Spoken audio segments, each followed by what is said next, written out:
He shoved her roughly away and went into his disco routine. He could give Travolta lessons. That's how smooth and sensuous and how goddamn raunchy he was. This is I Don't Even Own a Television, Hollywood Wives. 1, 2, 3. There are books that are good, there are books that are bad. There's some books so fucking awful you wish you never had read them at all. Cause a novel can ruin your life. Hey buddy, I don't even own a television. Welcome to I Don't Even Own a Television. It's a podcast about bad books. I'm J.W. Friedman. I'm Chris Star Collision, and we have a special guest. Special guest. Announce yourself. Hi, it's me, Rachel Millman, back on the show. Yes, returning favorite. You're the one that we bring in when we want to talk about tawdry stuff. I know.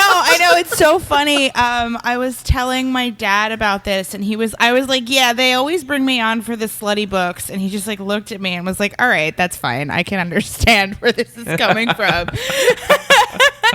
IDEO TV Pod's sleaze correspondent. Yeah, official sleaze correspondent. Yeah. For sure. And also, I mean, you know, it's good to temper the nature of two dudes sitting in a room shouting about what is essentially one of the world's most famous romance novels with a female voice. Yeah, I think that's a very good balance you guys have struck. And really, not just to ruin the entire episode that's about to happen, but fundamentally, you're here so that I can ask you 178 times, this is totally how ladies think, right? Oh my! And you can say, oh, for sure, man. Oh, for sure, man. Definitely. This one was, I'm not a shy person. I'm not a brash person either. I probably reside more on the brash side of the scale. But this is a book that, while reading it in public, I kept putting it down in reflexive embarrassment. Yeah. That's never happened to me before, because for longer listeners, who may know this, for people who aren't as up on the episodes I've done, we've done like horny hockey novels. We did JWoww's book. We did the nerd dating book, which was embarrassing to read in public, but I soldiered through. But this one was the one that finally made me embarrassed. Yeah, reading this in a lot of ways feels like watching porn in public, and it made me very uncomfortable. But we should tell the people at home what it actually is. And this is a novel by the infamous Jackie Collins. This was what really thrust her onto the scene, no pun intended. It is Hollywood Wives, which is essentially the story of a lot of very horny people like having sex in Los Angeles. Shitty people, I have to add. Like, there's maybe one good person in this whole book. And also there is a serial killer for some reason, but we'll get more to that in a little bit. It was a lot. I am making a documentary with my dad right now, which is why I had to push back the recording timing today.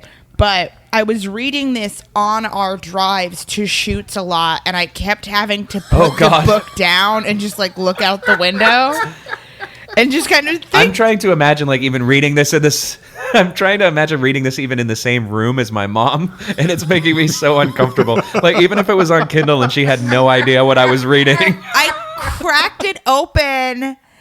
And so, I mean, for listeners, it's a basic summation is it's like the story of Hollywood told from the perspectives of the wives, I guess, even though there's a lot of male voices in it, so that kind of that expectation dies quickly.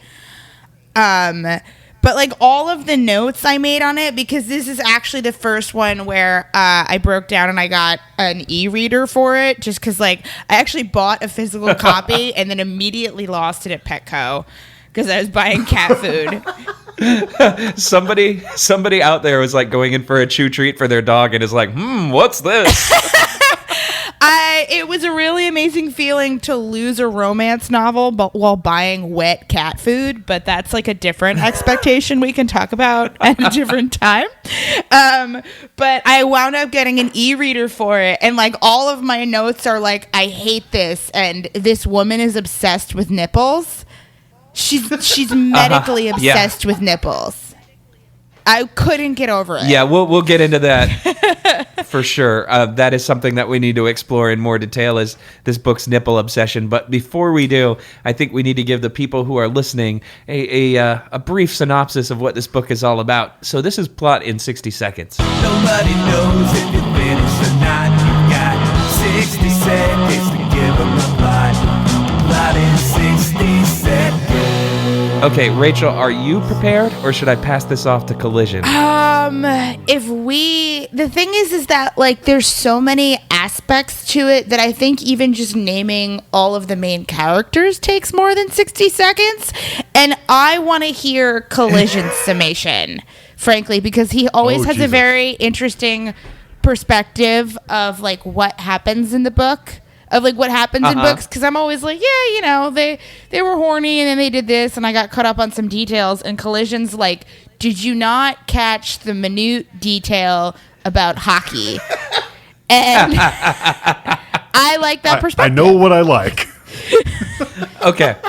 All right, so Collision, I believe the torch has been passed. Oh boy. Well, I got 2 words for you, brother. Train wreck. All right, well, get ready. I believe this one's going to be completely off the dome as well. Yeah, pretty much like Black Thought's infamous 10-minute freestyle that the internet's been abuzz about. Thanks for making that the bar. Yeah. So now you have to do this in 60 seconds without breathing. Chris Black Thought Collision. There we go. There's Yep. that. I call him Tariq. Okay, are you ready? Yeah. Go. Elaine Conti, Etta from the Bronx, is married to Ross Conti, an aging heartthrob who's not terribly bright and his career is a bit on the skids. Meanwhile, Montana Gray is a hippie intellectual with her ear to the street who's written a novel called Street People, or written a script called Street People, and her husband, Neil Gray, the English Robert Altman, is a horn dog and an unlikable prick who's scheduled to direct it. Meanwhile, Buddy Hudson is sex in tight pants 1979 style, and he's trying to get his break in Hollywood while being married to Angel Hudson, a dumb but innocent beauty who every man lusts over. 10 seconds. Meanwhile, Gina Germain is trying to be taken seriously as an actress, and on top of this, there's a knockoff taxi driver murder mystery / spree killer thing happening. Oh, man, that was close, but I feel like you did leave out about 3/4 of the characters. I really liked easily. the Brett Ratner character, who was kind of a premonition. Am I allowed to say that on the show? We can Yeah, all right. I don't know. Hey, it's alleged Brett Ratner. Brett Ratner character. That's fair. But fuck, yeah, I didn't get. This is a hard book to do because it's all plot and it's all big splashy plot with like multiple parallel things happening and intertwining here and there. Like, I notice I left out Buddy Hudson's tawdry escapades as a teen, where he and his friend started getting invited to sex parties, at which point some villain killed his brother or killed his friend, which he finds years later. I noticed that I left out the fact that the taxi driver knockoff spree killer is related to one of the other characters. Ooh, spoilers. And that they are both the sons of a character I didn't name, who has an integral part to play in 18 of the characters I did name careers. Like, there's a lot going on in this fucker. Yeah, There is. It's an ensemble cast. I kind of want to watch the movie because they did a made-for-TV movie with Anthony Hopkins as a British Robert Altman, which is fascinating. And Suzanne Summers is like the slutty one who porks the director. Oh my god. Yeah. Okay, so that like, we'll get to this later, but I was literally picturing Suzanne Summers alternating with Lonnie Anderson as that character the whole time. And it was actually really painful for me because I like both of those actresses, and that character is not a nice lady. It's really painful for me because I spent several years trying to use a thigh master, and oh boy, don't want to think about that ever again. You guys know Suzanne Summers' current gig? No. She's got this amazing infomercial where she just like slides up on the camera, looks deep into your soul, and says, "I love my three-way poncho, that is." Yeah, and she shows you this garment. She's on QVC a lot, right? Yeah, but she's got this garment that you can wear as like a smock, a muumuu, or a kilt. Nice. Oh, dear. And she saw... did she sell something with Chuck Norris, or am I thinking of somebody else? Oh my She God. absolutely did, but I can't remember what it is, and someone will write us in to correct it. But yeah, there was a point in time where she was definitely selling something you could only buy on TV from a 1-800 number that was also endorsed by Chuck Norris. It might have been the Thigh Master. Chuck Norris might have been the male spokesman for Thigh Master, I believe. It was something like the Gazelle, but not... Because you remember the Gazelle thing. Yeah. God, I have so many of these... Oh, don't worry. I'm looking it up as we speak. But I'm Googling Suzanne Summers, Chuck Norris, and I'm only there's so much happening all at once, all the time in this book. And it was, like I said, I'm not an easy person to rattle, but there were things where I had to put it down and be like, I need to not read this for 20 minutes. This is upsetting. Like, so while you're Googling Chuck Norris and Suzanne Summers, please filter out all the posts you'll see by me saying, "Why not my parents?" About them. I can't find it. All I can find is like a People cover called "Children of Alcoholics" with Suzanne Summers on it, and that's a lot at once. And like we're already dealing with how really heavy this book is. Okay. Like, I was thinking about how I was going to talk about it on the show, and I was like, there's no way to really get into this book and its dialogue without giving a content warning, which again, we don't normally have to do on this show, at least when I'm on. Yeah, no, this has a lot of kind of trigger type stuff going on for sure, and it is worth mentioning. Yeah. We should mention, like, I think enjoyed is a strong word, but like the pages kept turning. I think that's probably true of all of us, but this is extremely much a book where like every gay man is an extremely stereotyped sort of queen. I mean, yeah, we'll get to it. Hollywood from Mannequin is basically in this book. Every Italian is sex crazed. Every woman is sexually manipulative. There's a lot of drops of the N-word too. Yeah, like, and beyond that, I mean, there's just a lot of kind of sexual assault in this. There's incest, there's child abuse. Like, if any of this stuff is something that you're not comfortable with, you're not going to want to listen to the rest of this show. So please be aware as we proceed forward. Like, I think Jackie Collins' Wallet will be okay. Don't pick this one up as an irony read. It's a bit much. And like, again, I'm the person who kind of enjoyed the Slutty Hockey Wife novel. There were some things in this where I was like, whoa, I can't do this. Like, there's really casual marital rape. Yeah, and it's not presented as a bad thing at all. Like, it's just, this is the way things are, and it's uncomfortable. And so that's not good. I've realized now, looking on the internet, what's happened as far as the Chuck Norris thing goes is that we've collapsed two separate things together, in that Chuck Norris was selling Total Gym on infomercials around the same time that Suzanne Summers was doing the Thigh Master. Oh, and he was selling it with a blonde lady, right? Yeah, but it wasn't her. It was somebody else. Sorry, Suzanne. I messed up. I could have. And incidentally, when you Google it, in addition to the Children of Alcoholics thing, you also see Chuck Norris says MRI chemical poisoned his wife. That's great. Yeah, I look forward to that episode.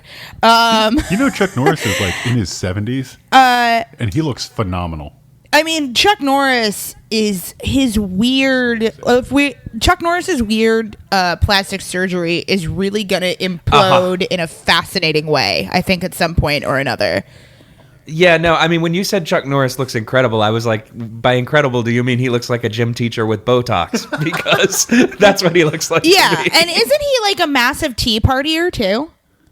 Oh yeah, he is very much crazy so. right winger Yeah. in like the weird conspiracy theory kind of ways, like where he like believes that there's chemicals in juice boxes turning children gay or something. Nice. Yeah, he's been on Alex Jones's show a couple times, I believe. Really? But he can karate kick the Christ right back into Christmas. Yeah. The thing that I've always loved about Chuck Norris is that, like, even in his movies when he's playing a tough guy, he still talks like this. He's like, "Come on, guys, violence is not the answer." Hey, y'all. I did have a very depressed period where I was watching a lot of Walker, Texas Ranger, because that is a very undemanding show. You know, it just requires you to believe that a tiny man wearing lifts in his cowboy boots can kick the chins of other tiny men. And I was like, okay, I'm there for that. Like, I think that is a viable path forward to solving crime. I will admit that most of my Walker, Texas Ranger exposure was the lever on Conan. And that was, which is really, thinking back on it now and thinking about how much like drivel there must have been on the B-roll, like either Conan had a writer in the room who knew it back to front, or he had some like very dedicated staff who had it in them to go through the clips of Walker, Texas Ranger and be like, here's Walker told me I have AIDS. Here's the best part of it. And they went from there. It's a fascinating sketch to think about in terms of like construction now. Yeah. So, in case you can't tell, we're doing a lot of tap dancing around talking about Hollywood wives, for obvious reasons, because Chuck Norris is more fun. He's more fun, and he's really way less complicated and problematic to talk about. And he's an Alex this Jones fucking appearing Tea Partier, so we might as Right. well dive into it, right? Yeah, let's try to like maybe give a little bit of sense of the actual through line of it, because I did a terrible job. So yeah, of the that. through line of it to me was it obviously spends 12 chapters setting the stages of who the characters are and like how they intersect. Essentially, the British Robert Altman guy is married to the hot, cool hippie who, by the way, like casually mentioned that she had 2 lovers by the time she was 15. And like that's already disturbing, but they use the word lovers. So anyway, going forward, she has written a script, and since it's Hollywood in the late 70s, early 80s, everyone's like, a woman wrote something and knows how to read, and that's the that conversation happens basically verbatim about 4 times in this I novel. think I think more than 4, to be honest with you. If we count Montana's inner dialogue of her just being like, here comes another person. And so basically they've written a hot new script. There's 3 people who desperately want to come back. There's their peripheral people, and then there's the one actor who is basically like if Elvis had done less drugs and less singing, vying for his breakthrough. That's Ross Conti. No, that's Buddy Hudson. No, Buddy hasn't had a hit yet, though. Buddy is trying to break in. Ross wants his come back. Buddy's the one who's trying to do a breakthrough. Ross needs to come back. Neil Gray needs to come back, and George Lancaster So they're basically both is kind of John Travolta at different points in their career. Yeah. And like, who else do you think were some conduits were some real life examples of Buddy Hudson? Like Elvis, mostly, right? I feel like, I mean, to me, the name Richard Gere. Yeah, I guess. To me, the name made me think of Rock Hudson almost instantly. That's Ross Conti more, though. Yeah. I mean, just I just think because of the ages. Yeah. I mean, if you that's a combine the great two, question. though, Ross Hudson. Yeah. But I mean, Buddy. Whoa. But Buddy is the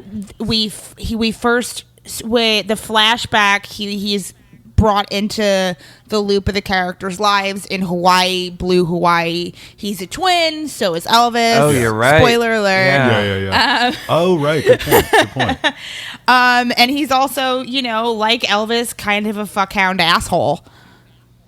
Yeah, no, I mean, that's a really good point. Admittedly, I've in my mind, I was definitely seeing John Travolta, but that's very much, I think, because Travolta has played a character almost identical to this several times in his career. Oh, so yeah. I mean, I think that's who I was thinking of, but yeah. He's definitely a lot of Travolta, too, but I think he's probably a combination of some aspects of Elvis and some Patrick Swayze. Yeah. Ooh, yeah. Early Swayze, because yeah, Swayze got his start in porn. Oh, okay. See, I didn't know what? that. Yeah. Oh, Swayze's start was in adult films. Oh, shit. Yeah, okay. he did porn first, and then his major crossover film was Dirty Dancing. Oh, shit. Yeah, Okay. yeah. Swayze was fascinating. Huh. I mean, I have strong opinions about Swayze, almost all positive. I had no idea. Were these porn films for the primarily featured gentlemen? I That don't remember. I'm sorry. His first crossover was The Outsiders, and then Red Dawn, and then Dirty Dancing, and then the first movie that I remember seeing him in, To Wong Fu, because I was a child at Grandma's house. But he did some To porn. Wong Fu, one of the 3 Pantheon performances by Swayze, in my opinion. The other 2, obviously, being Roadhouse. Oh, yeah. Yeah, Roadhouse is a good one. And, of course, Point Break. But yeah, so we're way off topic again. But Patrick Swayze but rocked. that's okay. I'm glad that we can definitely all agree that Patrick Swayze rocked and continues to rock. He was great. I loved him. He continues to rock from the grave. Yeah. Indeed. Yeah. But yeah, all big Swayze fans here. Not as big of a fan of Buddy Hudson, the character that we're discussing, because, man, he is an asshole. Although, that's hilarious. We should get to this in a minute, but like the 2 male characters who have redemption arcs are Buddy Hudson and Ross Conti, and they're both fairly hilarious. Like Buddy's redemption arc consists of, maybe I should stop lying to my wife and not force her to have an abortion. At which point we're supposed to like throw him a fucking parade. Yeah. And Ross Conti's redemption arc is literally one day he's like, maybe I should go down on my wife one time. Yeah. No, the bar is set incredibly low for men in this book. Like, Who did you hate more, Ross or Buddy? I hated Ross a little bit Same. more. Okay. Yeah, he came off as very kind of controlling and domineering, whereas Buddy kind of came off, I think maybe because they describe more of his childhood and the damaged situation that he came from. It was kind of easier to understand and rationalize his actions, whereas Ross just seemed like an asshole because he was successful. But maybe that's just me. I don't know. Oh no, Ross like I found Buddy a little more sympathetic. Ross is way more yeah. of a piece of shit. Angel is obviously the best person in the book, but I found Montana Gray at least to be interesting, even if she is like clearly like a Mary Sue character. Yeah, I want to go to my notes here because about 60 pages into the book, I had written, so far I think Collins has introduced 5 men and 5 women, and they're all indistinguishable except for varying degrees of naivete. Yeah. Right. Which, I really feel like that's the only kind of difference in characters you get is some of them are more streetwise and clued in to the machinations of Hollywood, and some of them are more naive and easily taken advantage of. But other than that, they're kind of all the same. Yeah, I mean, Karen Lancaster and Gina Germain are basically interchangeable, except that like one got famous by being in Playboy and the other one was born rich. They're the same character. Just real quick, I want to mention the names too, because anytime someone says Gina Germain, I laugh on the inside. It's so funny. And there's also a character named Sadie LaSalle, and like everybody in this has the name of an 80s porn star, like male or female. There's a character in this book named Jericho Crunch. There's a guy named Randy Felix. Randy Felix is amazing. I wanted an arc for Randy. Your name is Horny Lucky, bro. There's also one other good person in the book, and that's Coco. Oh, yeah. Coco is who I referred to earlier as the basis of Mannequin from Hollywood, I believe, in that like he is drawn in the broadest possible strokes as gay black man who is incredibly flamboyant, and, you know, like it's... But with a heart, and his lover is a wheelchair-bound Vietnam veteran. It really makes you think, you know? Did I say Mannequin from Hollywood or the other way around? Because I meant to say Hollywood from Mannequin, but that's really easy to get inverted. But yeah, he is one of the few people who seems to be operating from a place of like genuine good-heartedness. Everybody else in this book is like soullessly manipulating other people for the sake of their career. I thought they were going to steal Angel's baby. Oh yeah. I definitely had that moment too. He is also a flamboyant hairdresser to the stars. I mean, there is no part of this book that is unleavened by awful horseshit. Yeah, it's yeah, true. like Jackie it is Collins totally true. is really just remarkably awful, and I usually like I remember we all kind of came to a, hey, you know what, Dr. Geeklove or whatever his name is, he seems like an all right guy. I like JWoww. Fuck Jackie Collins. She's awful. She seems like a bad person. I have a lot to say about this moving forward, but I think we should move into a more structured part of the show here. So let's go ahead and do some high points, low points. Here's a song. High points are high, and low points are low. High points, low points, get ready to go. All right, so we're going to go around the table here and talk about our high points and low points of this book. And as difficult as it is, we like to start out with high points. So I can go ahead and go first. And I think one of the high points for me is that it turns out, and this surprised the hell out of me, Jackie Collins writes better serial killer thrillers than like James Patterson or 90% of the people who are known for that kind of thing. And like that weird sub-story, as corny and like awful as it is, was to me one of the more fascinating parts of the book, where every time there was a chapter like kind of from the perspective of this killer, it actually perked my ears up, so to speak, and I was like, wow, this is actually really well written. And it made me think about like an alternate universe where Jackie Collins is the, you know, world famous suspense thriller author instead of the romance novel, which seemed equally likely. Like, she's better at that than she is at describing sex, that's for damn sure. So I don't know. Oh god, the way she described nutting was awful. Oh god. Yeah. And you say that like it only happens once. This happens about 12 times. I'm going through my notes right now, and she sucked him as if he were a water pump was one of my highlighted phrases. Oh god. Yeah, that's about right. I mean, we've mentioned this before on the show. Like, we've done some pretty, like, you know, tawdry stuff. This, like, borders on, I would say, erotica, like, straight up and down. Like, a lot of this is adult bookstore kind of stuff, like the Dick song. So. Yeah, like, again, imagine you are making a documentary about gerrymandering with your father, and you get onto the porn stuff, and you're just like, I can't. Can we stop at McDonald's? I need to walk in circles for a moment because this is upsetting. Yeah. No, I literally just missed a call from my mom. It showed up on my phone, and we've been discussing this, and I feel filthy. Oh, God, it's awful. Ugh. Rachel, have you got a high point to share with us? Let me look through my notes, because I actually took them this time around. I did not just wing it by the seat of my pants, as I often do. I have a note that says this is the first good piece of writing so far. And it's on page 47, and it's in this scene where Buddy, who we have mentioned earlier, who is the guy who's trying to break in, who marries Angel that he meets in Hawaii. It's a flashback scene where he has finally escaped the wing of his overprotective mother for the night with his friend Tony, and they get taken to this house full of weird old men as 14-year-old boys. And they're being introduced to all of these weird, horny old men. And you know something's about to go poorly, but the note I have on this is the first good piece of writing is, Butterball smiled. He had sharp, ferret-like teeth. That was a high point for me. Describing someone's teeth as ferret-like was like, okay, this woman can do descriptions. She was, as long as she's not talking about like penises, she was good at descriptive language.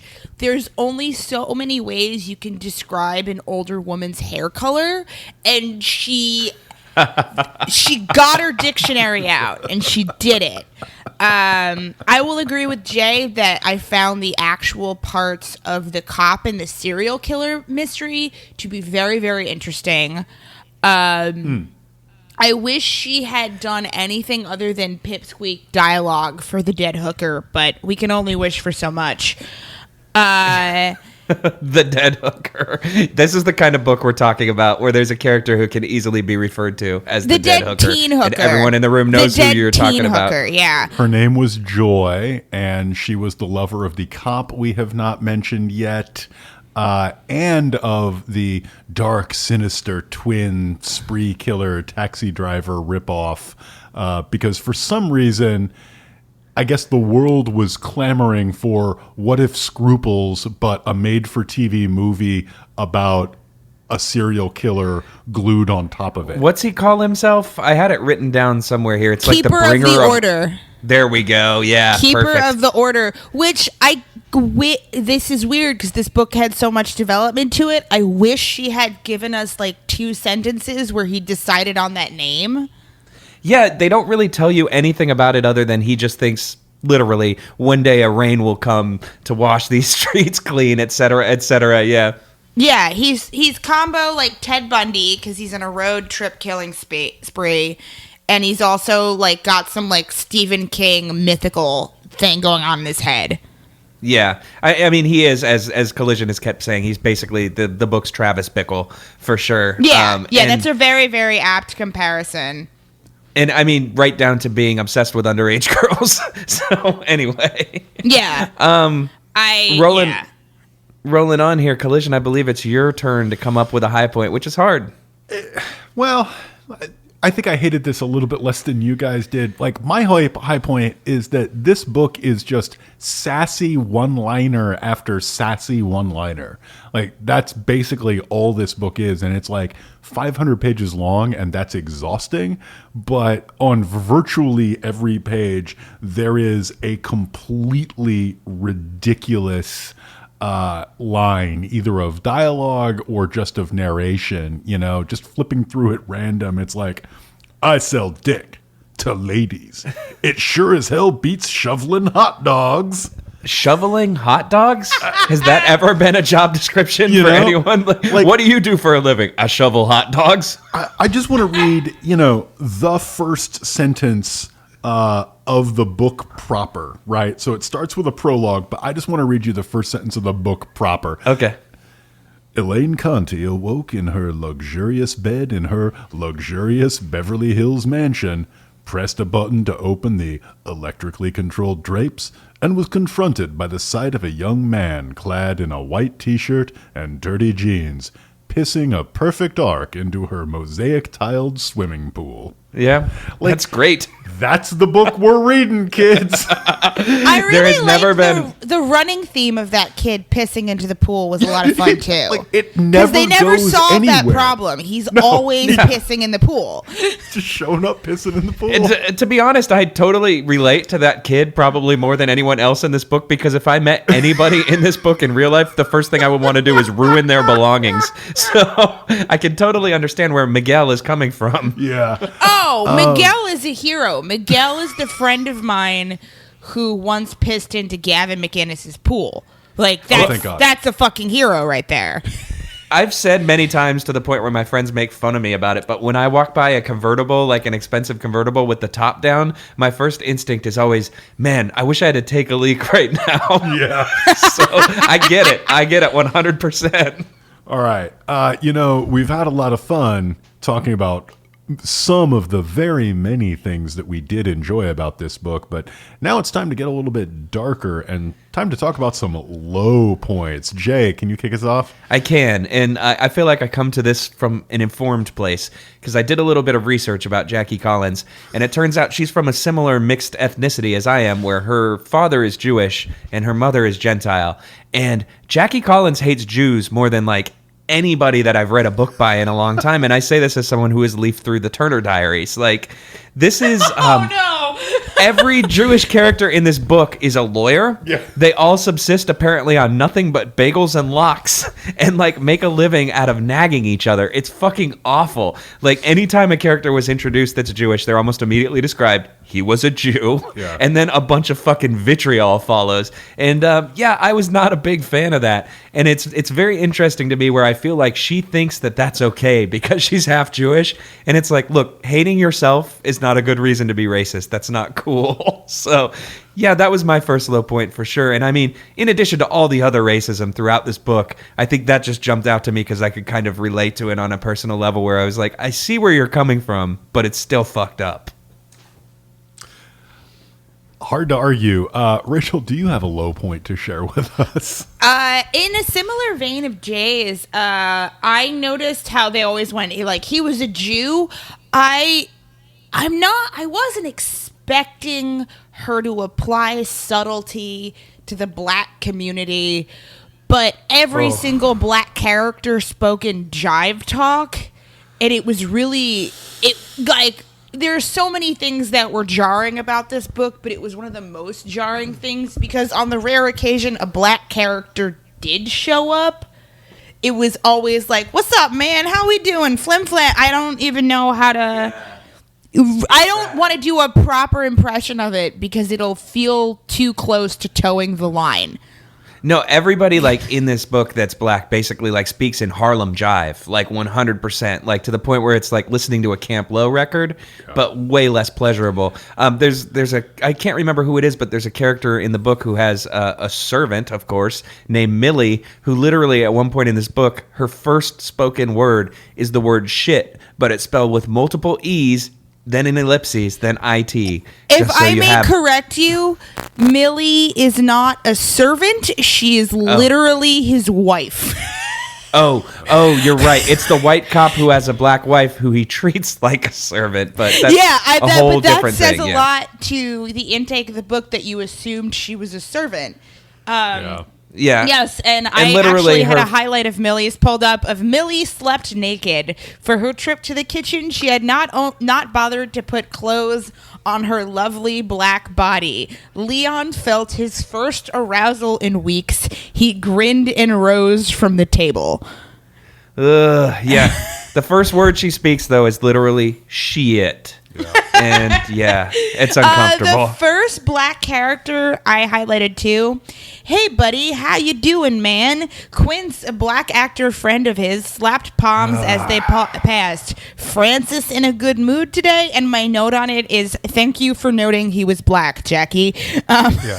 Yeah, I mean, like we couldn't have told from all the clumsy ass signifiers deployed in that paragraph. Yeah, it's like it's like that scene from Airplane where it's like, oh, excuse me, I speak jive. No, it is. It's like Florence Henderson writing this book in her jive talk voice. Exactly. Like, oh God, I love the jive talking scene though. It's so good. Slip me some skin, you know? Yeah, yeah. It's extremely bad. Chop with the pride, Holmes. So lay him down and smack him, yak him.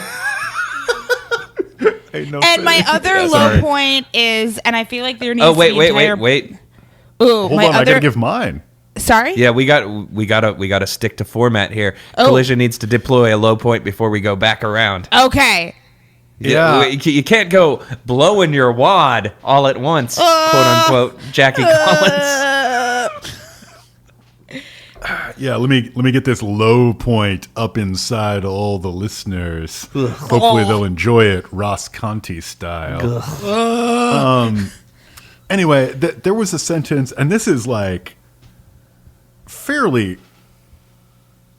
deep into the book. Like this is very close to the end, and there's the following two sentences. Hollywood wives were a breed unto themselves. Pretty, perfect women with a ticket to ride. That ticket being the famous husband. And I was like, okay, first off, way to like... blurb yourself? Yeah, way to blurb yourself. And second of all, way to blurb yourself in the form of a fucking Hold Steady song. Oh, that Jesus, you're sucks. right. You're and right. It was just like, you know, like Rachel, I had moments where I just had to like put it down and go do something else for a minute. Like, I need to get that toilet cleaned out, because I can't spend any more time listening to this shit. Yeah, pre-Hold Steady, like in the 90s, there was like a brief moment where there were these kind of spoken word rock groups that were really popular, like The Pursuit of Happiness, that did Cigarette Dangles and King Missile and stuff. Yeah. And I could easily hear that paragraph being deployed over an alternative rock riff. Yeah. So, yeah. I guess my second low point here is something we've alluded to earlier. Actually, I believe Rachel made this point earlier. Nobody is likable except Angel. Like, she is the only character in this book you can really relate to on any level. She's not even likable because she's just so, like, dumb and mushy. My notes literally say nobody is likable except maybe Angel, but she's dumb. And like, yes, I understand that they're like, maybe Jackie Collins was going for satire here, but it makes it really unfun to read a book where you can't root for anybody. Like, there's no good guys or bad guys here. Everybody is just kind of awful. I sort of enjoyed Montana because if nothing else, she had a more distinct personality. Wait, no, that's a lie. True. She didn't. But her descriptions were distinct, and she at least had differing motivations. Yeah, and she had a singular accomplishment, which is like most of the other characters in this book don't. Like, she had written a script, and that's something. Yeah, yeah. And like, there's two ostensibly... No, I'm not going to call anything in this feminist. There's characters in this that try to make feminist statements. Her and Sadie LaSalle. Sadie LaSalle. There's a part where Sadie LaSalle is mad at Ross, and she's like, hasn't he heard of feminism? And like, I thought this one was a woman was supposed to be like a hardened, shrewd agent who is suddenly shocked that a big-time Hollywood actor still refers to boobs as tits. Yeah. I mean, even though this is a book where one of our heroes is described as the tit man on page like 15 because he's known for breast enlargement surgery. So... Yeah, I could read that section. Oh, because why don't you? I happen to have it highlighted. Give me just 1 second. Well, that's on you, fella. Like, this is one of those books, if had I had known going in, I would have color-coded my highlights. Like, orange is for when she's talking about cum. Yellow is for when she's talking about racism. Like going on. Because there's you can really categorize it down. Yeah, for sure. So here's Rachel's low point in full context for the listeners at home. He reached for her breasts, and disappointment flooded through him. They were gone. The best pair in Hollywood were now 2 hard little mounds, barely a handful. What happened to your tits? He gasped. I had them fixed. There was nothing wrong with them. Yes, there was. I loved your tits. I'm sorry. If I'd known you were coming back 26 years later, I'd have hung on to them. He pressed her nipples. They felt like rubber. You made a big mistake, he groaned. For God's sake, she snapped angrily. Are we gonna fuck, or are we gonna hold a funeral service for my tits? She paused for a moment, then added, and I think you should know, Ross, that any man who doesn't wish to be labeled a dumb male chauvinist does not call them tits anymore. Sadie, you've changed, he said sadly. God damn it. Christ. I should hope so. This fucking book. I have a later part of that highlighted too, and it's the man was still calling them tits to her face, and he expected her to be flattered. Hadn't he heard the women's movement and the sexual revolution? He was coming on to her as though she were a piece of ass that he could sweet talk into the sack. Poor Ross. He had learned nothing over the years. And like the note I have on it is hell, I am in hell. Yeah. For full context, we should note that woman was the one, she was a brilliant agent who, as her first act in her career, created Ross Conti, the movie star. Who also is notably, as everyone says, is their internal and external monologue, not a good actor. Right. And she's not beautiful, as gets mentioned every time she enters the page. I'm sure she's perfectly fine looking. I'm sure she's fine. It's fine. Yeah, no, she's literally basically described as a woman in her 40s who looks like a woman in her 40s, and you're supposed to find that horribly unattractive. Yeah. It's difficult. Okay, speaking of difficult. Oh, wait, I still have one more low point. Oh, okay, Ooh, never mind. Okay. And this is, again, like you guys, I've been looking at my notes. My notes said this is maybe the worst paragraph we've ever read. And now I look at it and I don't see it as that bad a paragraph in context, but I still do want to read it because I think it's an important paragraph. And it at least struck me as I was reading it the first time. Okay. Shelley lay on her back, legs spread and nicely oiled, boobs pointing skyward like two polished aubergines. Oh, Jesus. Dark shades covered her eyes, and a transistor radio was tuned to KIIS-FM. Yeah, okay, a couple things. First of all, you can say Kiss FM in a book. You're not going to get sued. You don't need to misspell it. That's cool. But two polished aubergines. Wow. H-O-T. Yeah. Cool. Man, I'm all riled up over here. Thinking about eggplants? Yeah. Weird. Like, I don't know. I don't know why that jumped out at me the first time I read it. It definitely jumped out at me, too. I have it highlighted, but I think it's just more because of the fact that the word boobs was employed. And I mean, this book has a real problem in that, like, Jackie Collins loves to talk about breasts, but she always uses, like, the least sexy possible terminology in order to do so. I have another titty terminology highlighted. It's Maxi Sholto, a canny hustler who knew a sensational pair of boobies when he saw them when he had gotten there first. Like, she literally said the word boobies. In a book. Yeah, not in a conversation between 12-year-old boys at summer camp. Yeah, and the note I have on it is a sensational pair of boobies. Yeah, that's not unreasonable. Yeah. That's, I think, the note that needed to be written about that. Yeah, that maybe perhaps Jackie Collins' editor should have written. Yeah, like, this is Jackie Collins' best-selling book. That's how we picked it. We were like, we hadn't read any Jackie Collins. We thought it was time to read some Jackie Collins. 35 million copies or something ridiculous. Yeah. I'm sorry, what was the phrase again, Rachel? What was it? What was the phrase? Sensational pair of boobies? It was a sensational pair of boobies. Wow. Yeah. 35 million people have read those words. What's interesting to me about Hollywood Wives is, have you guys ever read Valley of the Dolls? Yes, yeah. We've done it for the show, actually. This is just the sluttier version of Valley of the Dolls. Mm-hmm. Oh, 100%. To the point, like, except or Scruples. Valley of the Dolls is actually like a pretty good book. It's a pretty good pulp novel.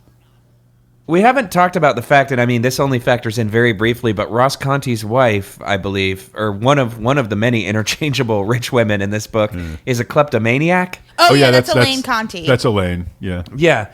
And didn't we already read a book for the show that had a rich Hollywood woman who was a kleptomaniac? Or am I getting this book mixed up in my head with Mila Goldberg's B season?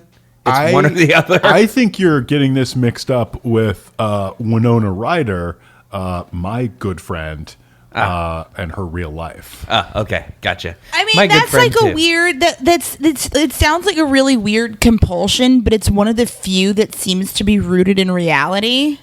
Oh yeah. I need a sense of control. I mean, I would say, who would you say is the most well fleshed out character? They don't have to be a good person. Elaine. Elaine, yeah. Elaine is the main thread of the book. Yeah, which is for weird sure. because she's very, very peripheral to the actual plot. Yeah. That's a really good point. But yeah, you're right. She is kind of the narrative glue that holds things together. So the book actually narratively kind of works, but kind of doesn't. Like, the actual plot of the book is all leading up to Elaine, who's kind of a social climber, who's very insecure about her status. And her status is 100% dependent on her marriage to Ross, who's like basically over the hill at this point and washed up. And she's going to throw this giant party to try to cement her place in society, right? That's the actual thread of the book. But the problem is that party happens 2/3 of the way through the book, and then there's like 180 more pages. I remember of just random bullshit that has to happen. Yeah, I was reading it thinking like, wow, because like the way they have it plotted out at that point is that murderer guy Deke, who is taking the world's longest road trip to get to LA. He could have driven a much more direct route. I don't quite know why he decided to drive from New York City to Pittsburgh, but that's, again, a different story. Yeah. And then to Arizona. And then to Texas, and then to Arizona. Oh, right, yeah. But anyway, it was... I'm sorry, I completely lost my train of thought. This book will do that to you. Yeah. I think that actually happened to Jackie Collins several times during the writing of it. Yeah, for sure. But yeah, it follows oh yeah, I was reading the book and the pacing felt like, okay, this guy is clearly going to be driving to Hollywood to commit a murder, and I assumed mass murder was going to happen at Elaine's party, and I remember I was like, wait, I'm only halfway through this book. How much more fucking party planning can we have? This is crazy. It does really feel like everything's building towards this party, which then just kind of goes off without a hitch and is forgotten about. But that is up until the point where it happens. It feels like the main kind of narrative push of the book, for sure. We still need to do one more round of high points. I'm going to go first, and this is damning with faint praise for sure. But the sex scenes in this book are very well encapsulated into their own chapters, to the point where you start reading a chapter and you know if it's going to be just about fucking or not. And it makes it really easy to skip and get through this book faster than it would be otherwise. Because basically, like, if the first paragraph of a book mentions a dick or quote-unquote boobies, you know you can skip the entire chapter because there'll be no narrative development. It almost functions like story, porn, story, porn, story, porn. And that sort of encapsulation I appreciate. She's respectful of my time as a reader. I think you're crazy because I think most of the character work happens in the sex scenes. But that's just me, a total perv. Rachel, what did you have for a high point? Another high point, I guess, is within the narrative of Elaine, which is that at the end she kind of says fuck this shit and it flips off her shitty friends. I mean, like, she's kind of a crappy person, but at least she has the self-respect to tell off the friend of hers that screwed her husband. And she gets back with her husband when they just like kind of have a come to Jesus moment and like start getting it on. Well, yeah, I kind of think of them as like an FDR and Eleanor Roosevelt couple of like, we don't fuck, Okay, but we work together really well. A Bill and Hillary Clinton, if you will. Montana's definitely with her, right? Yeah, that's the impression that I got. Yeah, she's really. They say glass ceiling in it a couple times, and I was like, there she is. Montana would have some hot takes about Bernie Sanders for Twitter, for sure. Here is my presumption. I think Montana would be down with. I think she would probably have been down with like the Ron Paul revolution a couple years ago. Oh, yeah. And then she would have early on said, you know, what's going on with Martin O'Malley, and then fallen in line to be with her. Yeah. That's my guess. That's a good point. Bernard in the parentheses. Yeah, so my high point is that Elaine actually does develop a backbone and is like, fuck my bad friends. My husband needs to get his shit together. Because she really is like the best thing for him. Yeah, no, agreed. And she is the closest thing this book has to a moral center, which says a lot. Collision. My last high point, and yeah, it's a sex scene. Sue me. Ross Conti, at one point, aging movie star, yells, "Watch the hair," he screamed desperately at climax, which I thought was the funniest thing I've read in a book in I don't know how fucking long. That is amazing to me. It does tell you a lot about the character of Ross Conti. Yeah, exactly. Like, especially because watch the hair, I can't hear that without thinking of it as the George Clooney from Oh Brother, Where Art Thou? Oh yeah. Oh, see, You know, I 'cause- thought of Clooney in what's the other Coen Brothers movie about DC? Burn After Oh, Burn Reading. I After thought Reading. of Clooney Yeah, in yeah. Burn After Reading. Yeah, ooh, that's a good The, one. the Coens definitely understood about Clooney better than anybody else that he has the ability to do something that very few actors can do, which is play dumb convincingly. Yeah. Like both of those characters are very dumb characters, but you're not really laughing at them Yeah. for being dumb. mean- you laugh at them because they do dumb things, but you feel for them Yeah. because it's not their fault. They're just dumb. Without going too far off the rails, I feel like that's why Burn After Reading is a great movie, because they also discovered that about Brad Pitt. Oh, And- God. I love Burn After Reading. This may be a hot take, but I think it might be in my top 3 Coens. It's really good. It's wildly underrated. I will like that's not a hot take. Yeah, Yeah. it's Top 3 is a little hot. Easily top 5. Top 3 might be a thing I have to walk back later.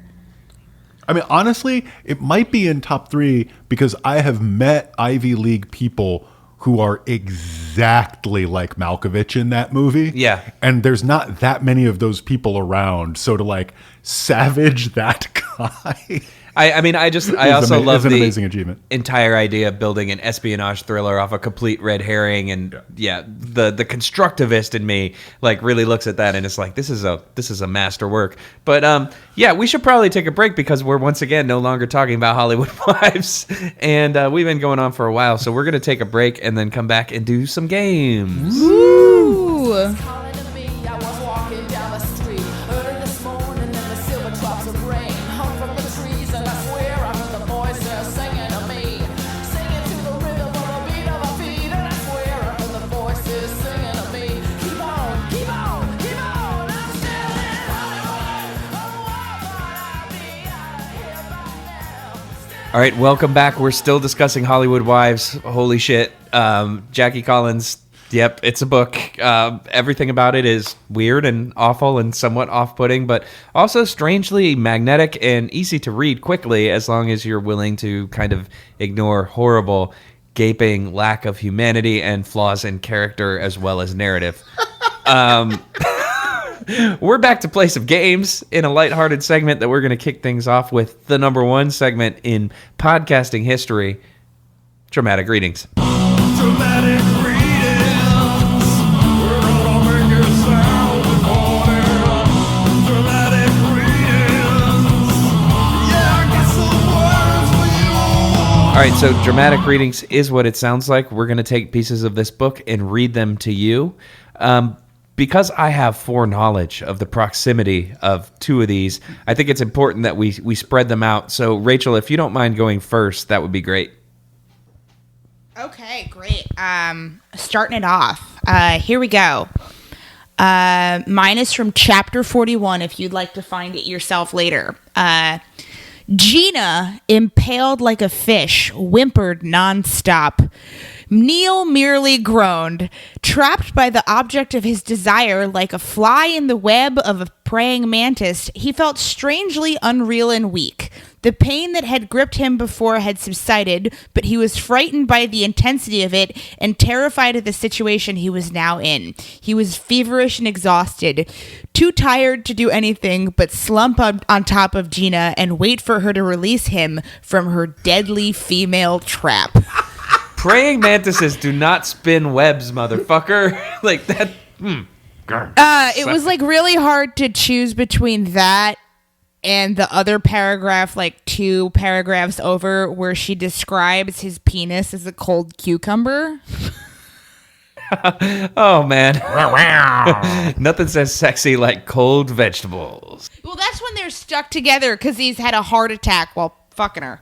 Oh, yeah, that's true. I forgot that happened Yeah. because praying mantis. So I should probably go next. wanna go next? Yeah. okay. I'm going to go ahead and go next here and just say that ahead of time, this is a scene that's mostly about Buddy auditioning for a movie. And as someone who's taken several improv classes, there's always one guy in the class who's not there to try to learn how to like improve his skills or be funny or anything. It's because there's a screen test coming up and he wants to nail it. And this right here, like, I feel like is that guy's fever dream, and it really jumped out to me. So, I know what you want, he assured her, taking a deep breath. Believe me, I got it. Now, really, you'll see. She smiled encouragingly and fixed him with her tiger eyes. We'll do another take, and this time you're going to be dynamite, right? He licked his dry lips and nodded. Bet on it, lady. She kissed him lightly on the cheek before striding back behind the camera. A makeup girl darted forward and powdered him down. Good luck, she whispered. A little luck in his life was just what he needed. You ready, buddy? Montana asked. He nodded, bile rising in his throat, tenseness knotting his stomach. Remember, you are Vinny. Okay, action. Action. Walk into the scene from off camera. Glance in a mirror. Instinctively, he ruffled his hair. Phone cue. Pick up. Words. What were the fucking words? He wasn't going to screw up again, was he? The first line came out all right. Pause. Light a cigarette. What comes next? Couldn't remember. Took her advice. Said his own words. Made up the fucking dialogue. Pretended he had Angel on the line and was sweet-talking her the way it used to be. All of a sudden, he forgot about the camera, the crew, blowing it. He made out as if he were at home. Confident, charming, good old buddy boy. Montana watched him intently. He was doing it at last. The lines went out the window and he was ad-libbing like a professional. The magnetism was coming off him in waves. Christ! If the qualities he projected translated themselves onto film, he had it made. Cut! She said jubilantly. Oh my God. So this is the part where you get a role by completely ignoring the sides you're given, and you just start improvising like you're talking to your girlfriend on the phone. I mean, I know that at most job interviews I've had, it definitely starts with the long, lithe hippie lady kissing me on the cheek and saying, "You're going to do great." I mean, it should be noted, too, that, like, this goes on for several pages, but at the end of the chapter, he literally goes home with the makeup girl. Yeah. So, I mean, this is every asshole, like, aspiring actor's fever dream, and I enjoyed that a lot. So, yeah. So I've called an audible. I was going to read something a little dirty, but now I'm going to preface the little dirty thing so you understand the structural genius of Jackie Collins as she puts a book together. Much like the structural genius of these boobies. And Ross Conti's dick. Both are about to play an important role. Elaine snorted with anger as she dressed briskly in a thin knit t-shirt dress from Giorgio's and strappy high-heeled sandals from Charles Jourdain. One thing she'd refused to cut down on was her clothes. My God! If you couldn't dress properly in Beverly Hills, you might as well crawl under a stone and vanish altogether. She had weathered it well, though. It was not as if they were broke by any means. It was just that they had to be a little bit careful now that, as Ross's business manager had put it, "The big money days are behind you, Ross." Fool. What did he know? Elaine would get Ross back on top if she had to kill doing it. "Get back on top, Ross," Karen Lancaster requested huskily. Ooh, clever. He raised her head from between her thighs. "I don't do this for everyone," he asserted in startled tones. "In fact, I can't remember the last time." "What do you want, an award? Get back on top," he obliged, pumping away with vigor. Karen was a groaner. Her oohs and ahs and go baby goes got louder and louder. Go, baby, go.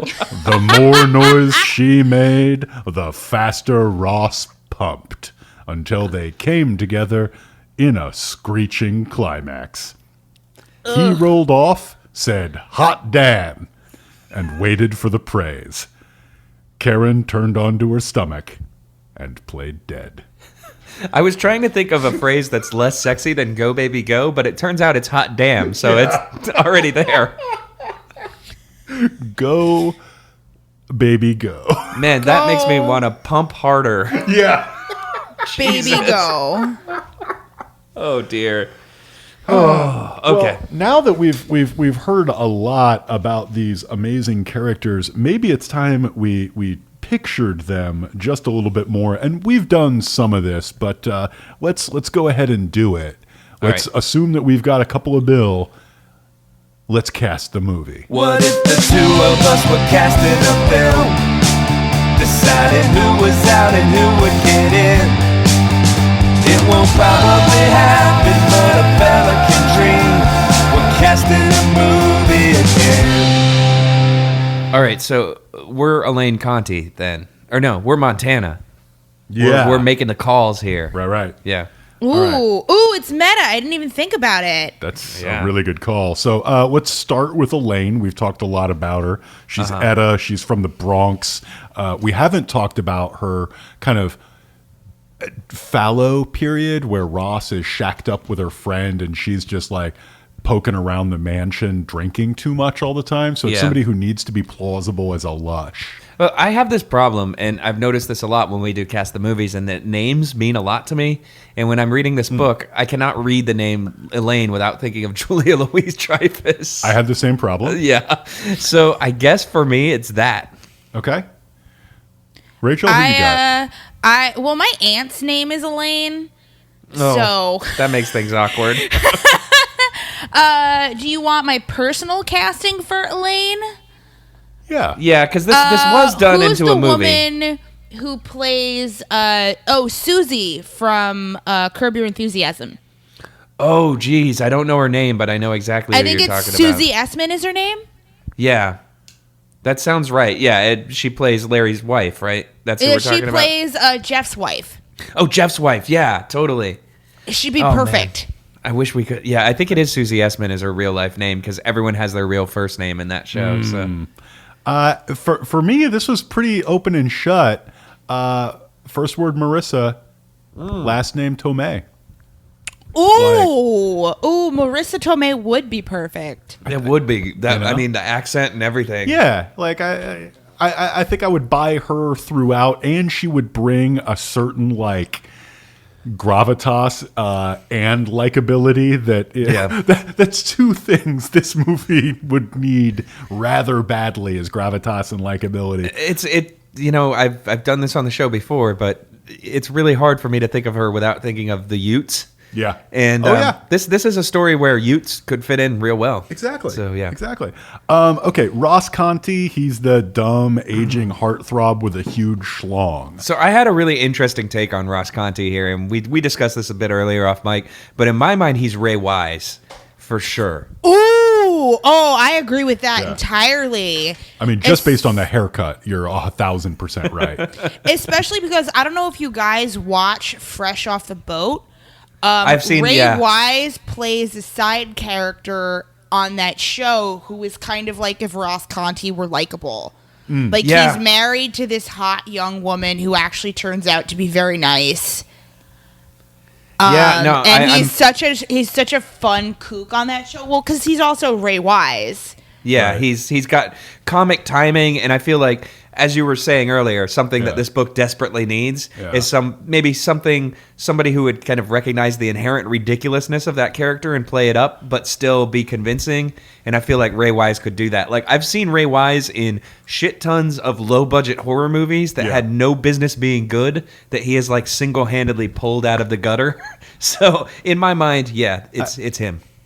I like that a lot, and I feel like incredibly square because my first two ideas were one, Colin Farrell, but he's not big and buff enough. Like phone booth Colin Farrell. Yeah. So then I dropped back and was like, oh, it's McConaughey.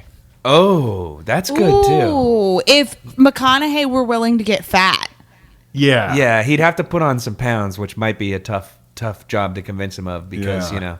he I seems don't like- think McConaughey's ever gained weight for a role. He's only lost. Yeah. And beyond that, I don't know if he has the self-awareness to add a comic element to the character. Like, Yeah. I know a lot of people give him credit for that in True Detective, but I still think he was playing that straight. The problem with Oh no, he McConaughey was is, playing that straight. We all just like to make fun of Southerners. Yeah, Yeah. exactly.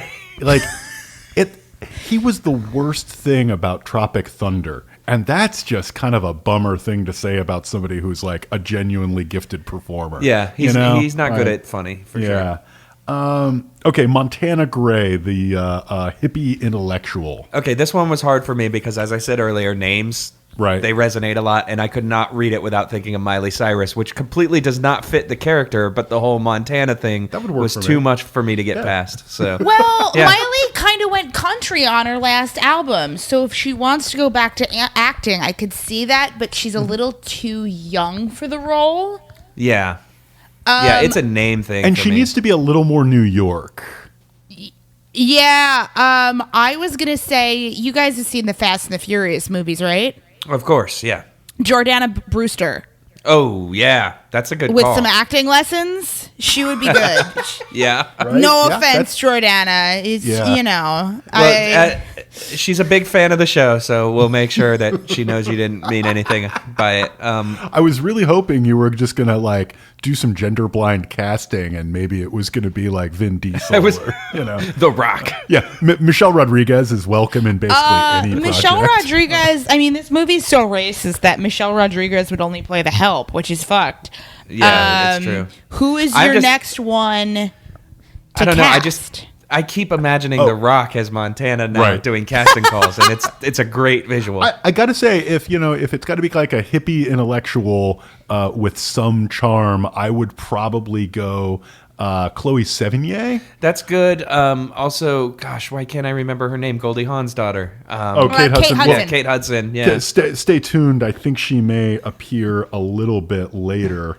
Yeah. In the show, but yeah, I mean, if we can't get Chloe Sevigny, we could probably do oh crap, what is her name? Prairie from the OA. I don't know.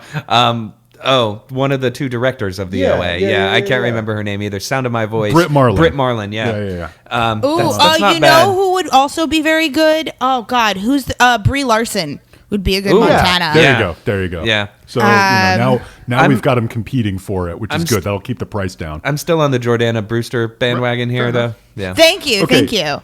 Neil Gray, English Robert Altman, horn dog, unlikable prick.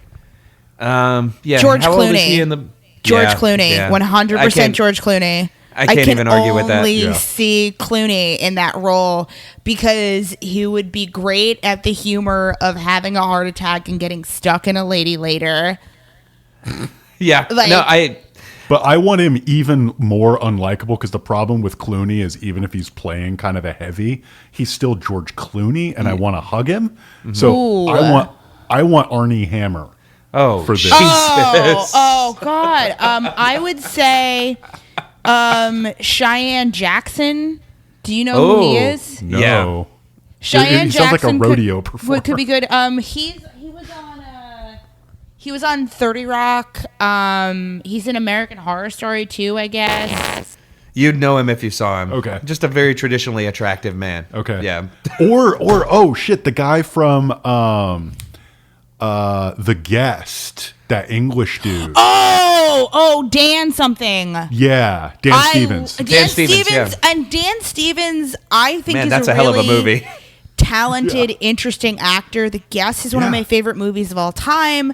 great. And he cannot pick a role for the life of him. That's right. You should have seen him try to wrap himself around likable, forgotten boyfriend in Colossal. Yeah, I think you're the I only saw one who's ever. Colossal.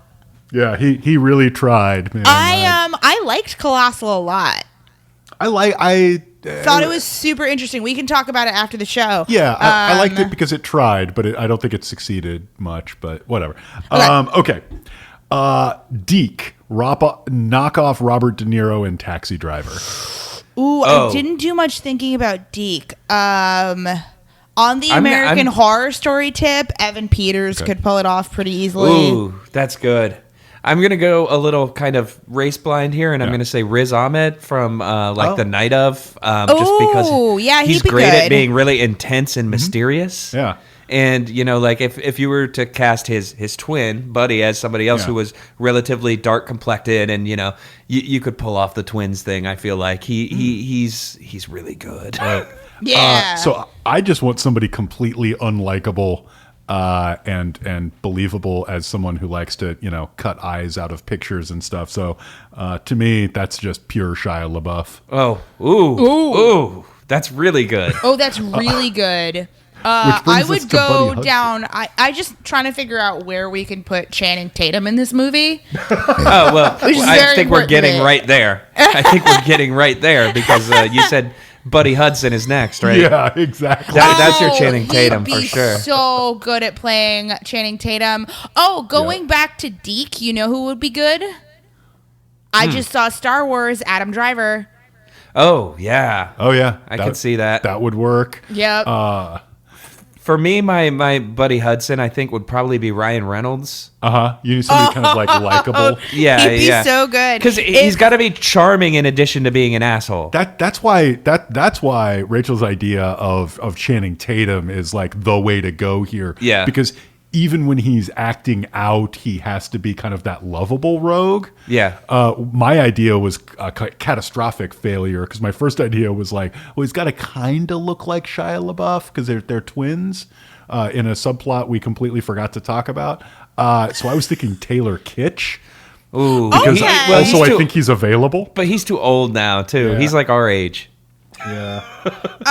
If but you want Michael kids Jordan, who look if we go alike, you could completely stick with race-blind. Taylor Kitsch and cast the kid who played the werewolf in Twilight. Oh, yeah. Oh my God. You They get are. Jacob. Yeah. They're almost identical. Yeah. Then you have They're to both take away all they're his both named lines. Taylor. Yeah. It's true. What is it? And Clear then eyes can't lose. And then we can find maybe a role for Taylor Momsen because I feel like she hasn't been working a lot lately. That's true. And with soundtrack by Taylor Swift. Yeah. Okay. So Angel Hudson, innocent beauty, very dumb, big heart. See, this is where we always run into problems because I don't know the names of any young actresses anymore. Yeah. And Courtney so, Stodden. Courtney Yeah. Stodden. Courtney You're right. Stodden. Courtney You're right. Stodden. You were right.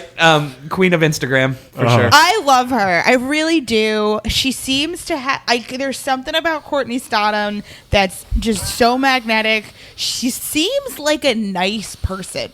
Well, I hate to interrupt the Stodden Love Fest, but this show is beginning to run really long, and we still have a whole nother segment to get to, so let's move on to that and take a break, and everyone else can just use their imaginations. You won't find any pity. Hearts are being twisted. Another lover cheated. Cheated.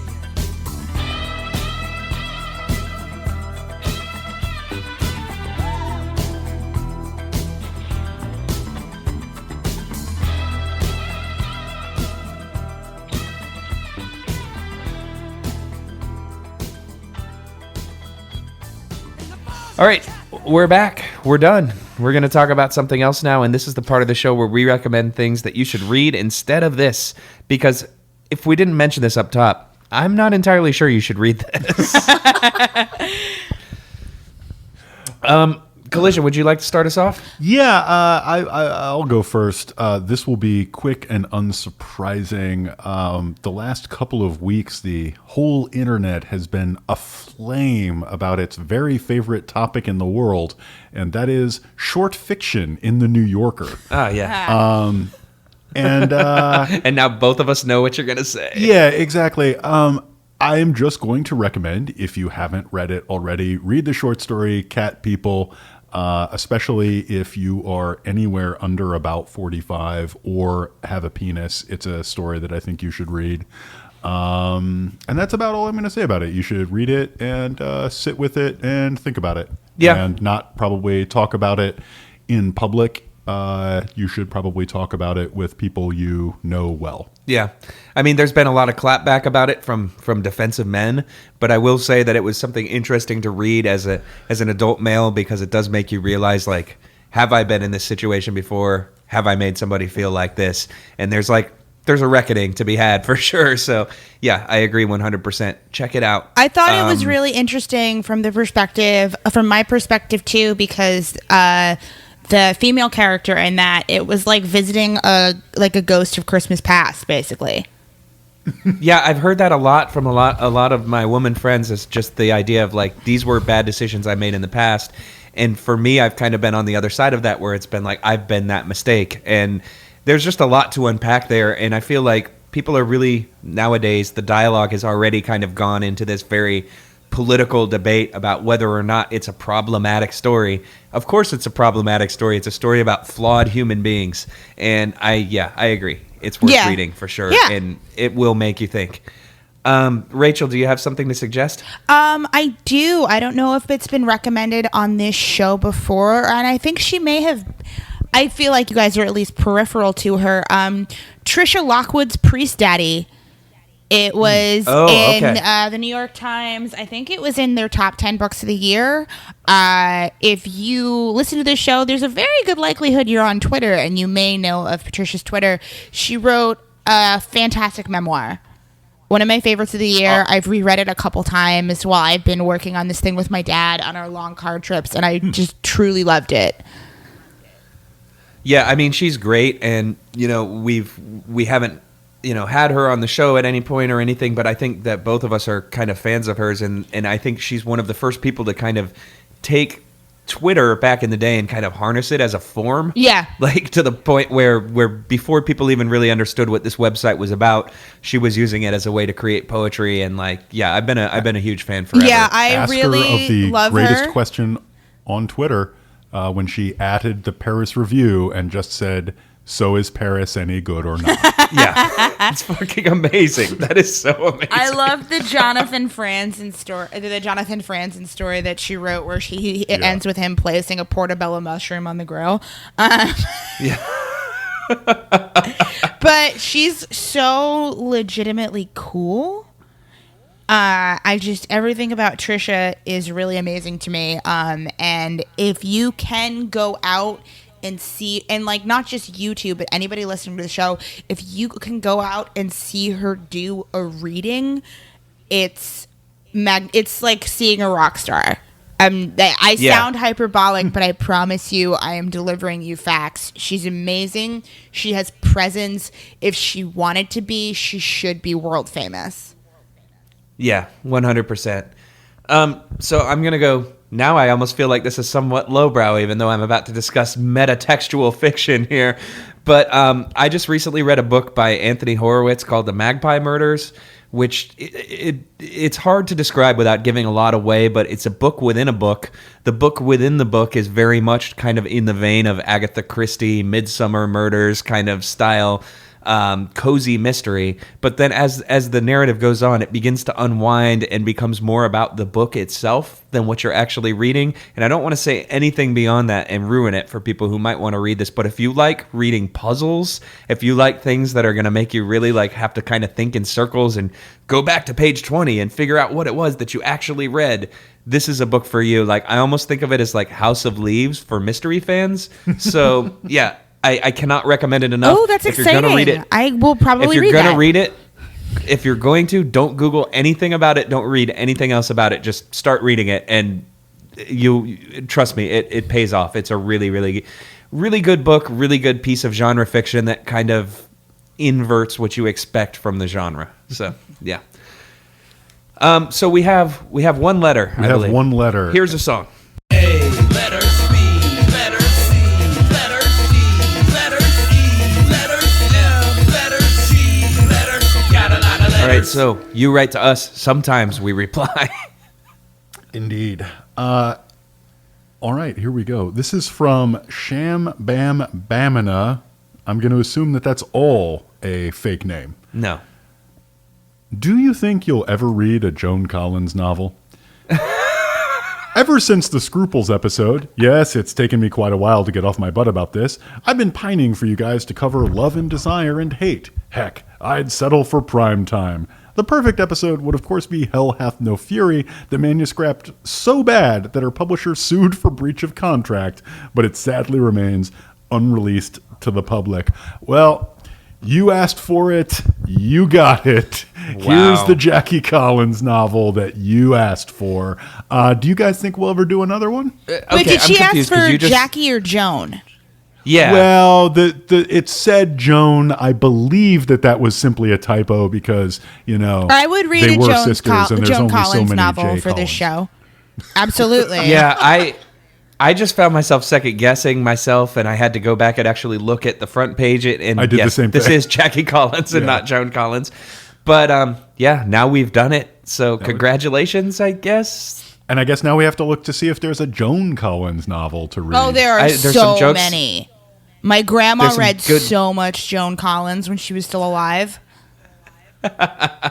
There's some really good jokes on The Simpsons about her, for sure. Mattress truck overturned on Highway 8.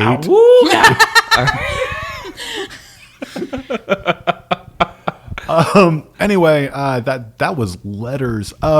Rachel, do you have anything you'd like to pitch or anything you'd like to tell the listeners about? Yeah, how can people keep up with you? What are you up to? And how can they keep abreast of it? No pun intended, since we're talking about a Jackie Collins We're novel. talking about the fuck, titty we book. never did get to the If nipples. you want to keep up with what I'm doing, you can follow me on Twitter. My handle is my name. It's Rachel Millman.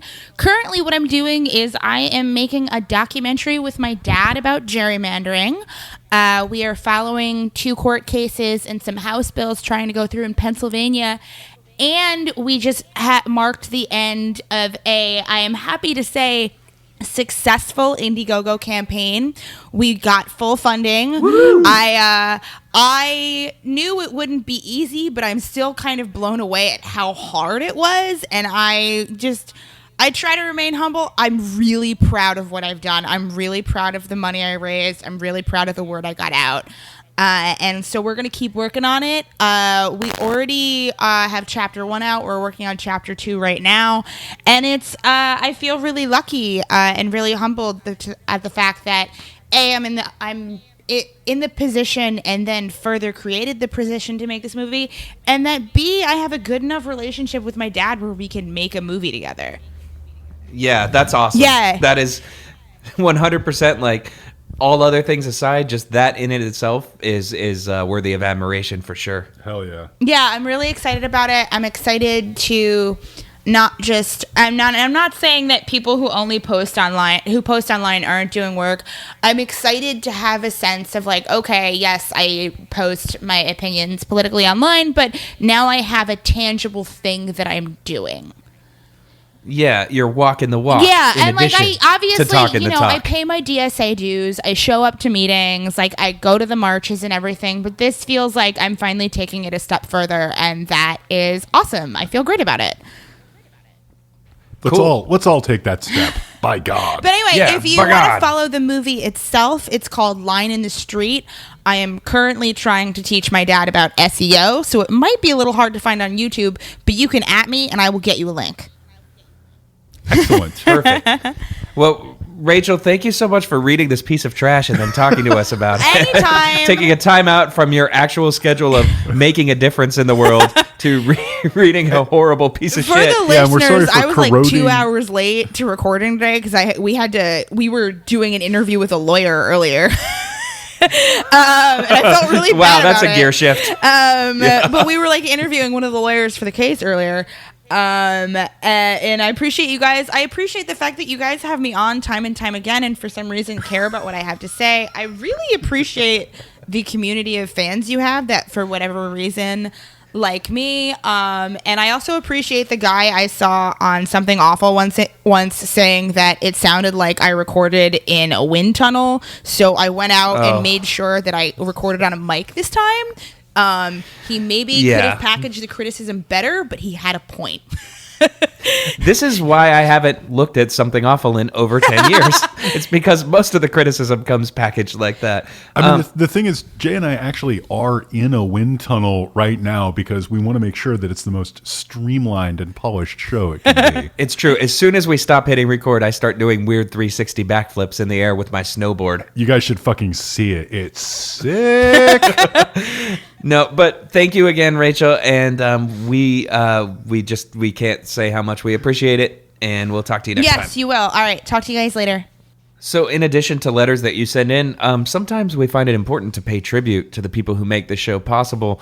Our Patreon donors and friends, for whom Collision has written a poem. Indeed. So this episode, like all episodes, is brought to you by the graciousness of the people who help us out with the show. And so I wrote you a little poem. It's time to come together to talk about love. We also have to take a mo to talk luck. If we didn't have a lot of both, we'd be fucked. We'd be pushed harder to do our show, probably unable to rise above. But we're lucky enough to have your help. So we soar like the white-winged dove, singing, "Who, baby, who, baby, who." We don't quack like ducks, desperate for bread, grunting our beaks into the muck with an unpleasant and undignified shove. No, we have Mitch giving us a hand, and Patrick stepping up to help with a lot of heart. Jonathan's support means we'll be able to show you what we've got planned real soon, and Jack's assistance means we can start sooner rather than later. Without Rich, we'd be flat out damned up. But we've got him and Daniel and you, so we can flood you with art. Wow. We're getting closer and closer to that Sestina I've been asking for. So, Sestina, however you say it. I say Sestina. I have no idea if that's right. Maybe I just like to quote ladies named Tina. I only know about it from McSweeney's, so yeah.